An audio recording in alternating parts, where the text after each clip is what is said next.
Hello everybody and welcome to episode 1 of the F1 2022 My Career Mode series on the Let's Play channel for Cultured Left Foot. That's me. Hello, I'm Dave. We might have some new people seeing this video for the first time coming to the channel, so we're just in the background now running through the setup of the career mode where we're deciding what sort of thing to use. We're going full assists other than, or well, fully no assists other than medium traction control, because I like playing without traction control. I just can't do starts without traction control, so we're putting it on. We've set the formation lap and the pit stop experience to broadcast just to see what they're like. We're not going to be using icons, and we're going to be diving straight in as a midfield team. So we're going to get in and create the team. First off, we need to create myself. Apparently, which is Dave Nichols for those people that don't know me. And yeah, this is me just flicking through all the avatars trying to find one that I like the look of, because none of them really look like me. We'll be British because I am British, if you can't tell from my accent. Let me know, where are you from? It's always good to know with new viewers where you're from, so let me know down below. But yes, we're just going through the rigmarole of all the admin of setting up a new team, but I wanted to use this time to go through and be like, why am I so excited by this? I love F1. I'm an engineer. I've always wanted to work in F1. I've never had the opportunity. The closest I can do is driving a car in the game and going to F1 races when I get the opportunity. I live in Singapore. For those, again, that are new to the channel, I am a Brit that lives in Singapore, and I've been to the Singapore Grand Prix every year that I can go. I've got my tickets for the start-finish straight looking over the pit lane for this year's Grand Prix that I'm really excited about, and yeah, I generally just can't wait for it. It's going to be amazing. So I'm really excited about diving in to a F1 My Team career mode, and we've started with a midfield pack because normally you just dive in and go straight for the, you know, low end back runners behind the midfield, but I thought, let's go out there and see what can we do straight from the off. So we do get a little bit more advantage in terms of resource points to start with. The departments that you choose in your interviews with Will Buxton, which is coming up later, will give us a little bit of an inkling into where we're heading and which departments are going to get a boost to start with. You get a bit more money to play with, and you get a bit more of a generally midfield sort of team. So we're going to be competing with the likes of, you know, Aston Martin, McLaren, maybe Haas, I think, in this early point of the game, and going from there. But now we're picking our sponsors. We're going to go through them all, and I ended up going with Xenon Dynamics, which we'll go to in a minute, because I think with what they're setting, it sort of gives the best base of what's going on. 15 constructor points, I think, is very doable. We start picking our engines, and all I cared about really was durability, which meant that Mercedes was the best one to go with, because Ferrari too expensive, but Mercedes offered 90 durability, which was absolutely massive, because what I don't want is to not finish races. If we finish races, we've got a chance of scoring points. That's all that matters. Then we pick our second driver, and you don't get a brilliant selection, even though you've got quite a lot of cash to go with. We end up going with Enzo Fittipaldi. He's got really good pace, really good racecraft, which means he should be quick enough to overtake people in a decent car. So that's who we end up going with, as a bit of a spoiler, because I think I've said it before he's selected. But that's who we end up going with for £600,000. And then we go in and make the car, which you're not going to see. And now we dive into the interview with Will Buxton. So we'll let Will take over.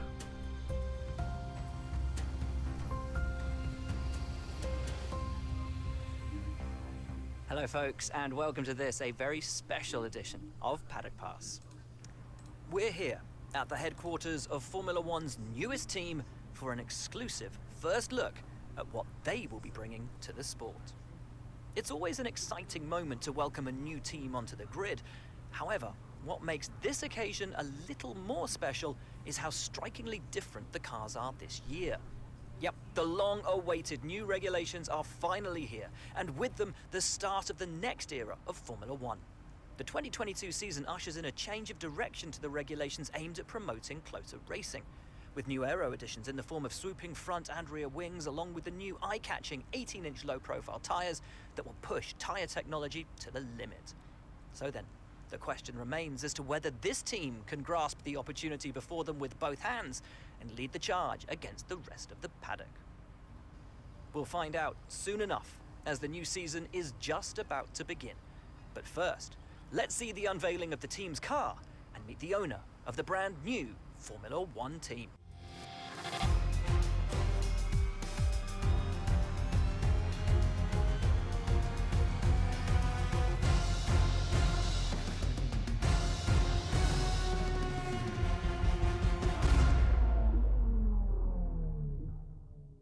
Well, first of all, thanks so much for inviting us here today. It's been wonderful to see behind the scenes. As you might expect, I've got about a million questions, so let's jump straight in.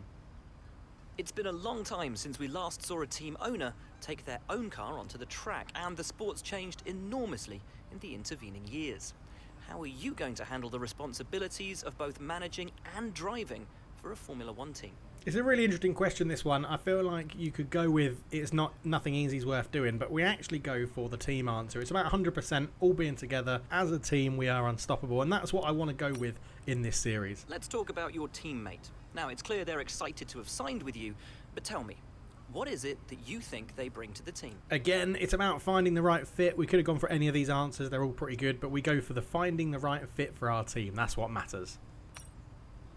So you've obviously been putting a lot of work into the car. I know it's early days, but how do you expect it to feel out there? I feel like all of these are good. It gives you a boost in a certain category. We go with the chassis because I feel like the chassis is a main part of the car. Obviously, you can go powertrain, but I think the chassis is going to be incredibly crucial for us this season. So we go for incredible balance in the chassis. Most of the other teams can boast years of experience in Formula One. Where do you see the opportunities to make those vital performance gains you need to put you within reach of the other cars?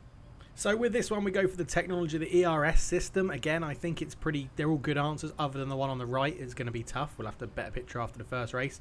We go ERS. I think a really good, innovative ERS system can give you such a big boost. Ultimately, your success this season is going to come down to whether you can take positions from the other drivers. What is it about your car that's going to give you that edge in those battles? Again, really interesting, this one. I wanted to go sort of all about power, but I think having a light car for top speed and through the corners is going to be crucial, so that's what we select. But again, all of these could be very good, but yeah. And finally, with so many specialist departments working together here at your headquarters, and with such an important deadline coming up, who's getting that coveted Teacher's Gold Star? Which group do you feel the most proud of right now? Now, I didn't want to pick one. It's a bit harsh, isn't it, to pick one department out of all of them, but they're all good. You want them all to be boosted morale. You want them all to be good. But eventually, after reading all the answers, we do go with durability. Well, thank you so much for your time. It's been wonderful to get an insight from you and, of course, to see around the headquarters. Thank you for today. Really appreciate it. And thank you all at home for watching as well. We'll see you very soon.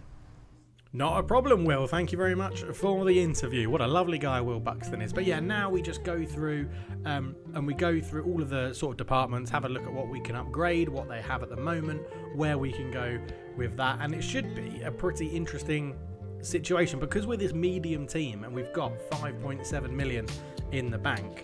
There's the opportunity to actually invest in a lot of different places and straight away improving things, and you'll see we'll go through all of these different departments, seeing what we can afford, what we can't afford, what's probably the best value to go to, and then eventually we actually remember from F1 21 or 20, I can't remember which one they first introduced it, you can buy driver perks, and we invest in our durability for our engine as part of us being a driver, because again, I just need the engine to last the whole race. If we last the whole race, we can potentially get points, and that is what matters. So as we go through these departments, we'll be looking at what we can upgrade, where we can get to, quite a lot of things. So durability comes as a spec 2, so we can't afford any of them straight away. Marketing, I don't really invest in marketing that much, so we'll see how it goes. We do invest in our pit stop team. That's what eventually we will go back there and update it and invest in it. And then we go through and understand what R&D we're doing, what we can invest in for the R&D, and we end up picking the underneath the floor. I think we pick an improvement in the floor system that we do. Yes, the Venturi tunnels, just to allow a bit more aerodynamics within the car is what we eventually go for. And then we take all of that and remember that we can pick a second sponsor because we've already got enough acclaim as a midfield team. So we pick our second sponsor and then we put them on the car as well, and we go through it. And yeah, I'm just really excited. I'm really excited to get this going, to understand how we're going to react as this midfield team. There is a bit of leeway in terms of difficulty. We can go up and down depending how the first race goes. We're at the moment set to medium difficulty because we're playing with no assists other than traction control, so I want to understand how it goes. But yeah, it'll be very, very interesting. And now we're going to be picking our team activities and understanding what to do. So we'll get through all of this, and this should be sped up within the video so that we can just carry on and crack on.